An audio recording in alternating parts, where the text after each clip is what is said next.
تعليق محمد الترك بعد تأييد حبس دنيا بطمة 9 سنين، كنت مستحمل قرفك انت وعيلتك المفاضيح. إليكم التفاصيل كاملة، ولكن قبل ذلك لا تنسوا الاشتراك في القناة.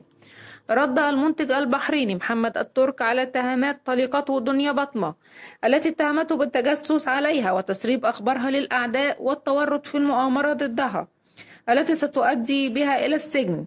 وفي بث مباشر عبر تيك توك تحدث محمد الترك عن أزمته مع بطمة وقال: إذا أكرمت اللئيمة تمردة، ابكي ومثلي على الشعب المغربي، لكن تجيبي اسمي لا. أنا سكتلك بما فيه الكفاية 2 سنين وتقولي عني إن كنت عميل وجاسوس. اللي كان يعمل كده عيلتك وأولهم أختك.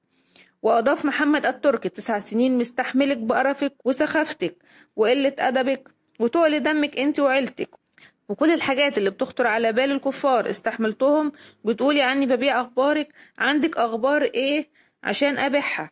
انتوا اللي بفضيح، انت اللي كنت بتفضحي نفسك. كنت واقف معاكي بخيرك وبشرك، وقعتي وكم مرة عملتي مشاكل وما سكتيش، والناس كرهتك وكرهتني معاكي. وتابع محمد الترك: في بيتكم كنتوا بتعيشوا على لمبة واحدة عشان التوفير، ولما حد كان بيبرد ما كنتوش بتجيبيله دواء. انا اللي كنت بجيب، وعملت عملية جدتك لعيونها. خالك انا اللي عملت له عمليته. بناتي حرماني منهم 1.5 سنة اللي هم مش في بالك اصلا. وخالتك اللي بتربيهم وانت بحفلاتك وبتشوفيهم بالشهر مرة، وبتمثلي ليه انك مظلومة مقهورة. واختتم الترك: مثلي بدموعك على الناس طول عمرك كده، من يوم ما عرفتك وانا في مشاكل وهاخد بناتي منك بالانتربول. اللي بيصدقوا دموعك المزيفة عيلتك اللي مستوى ذكائهم 3%، وكنت بتكسف اقول اسمك من افعالك. عرفتك على أمراء وشعراء وناس لهم قيمة.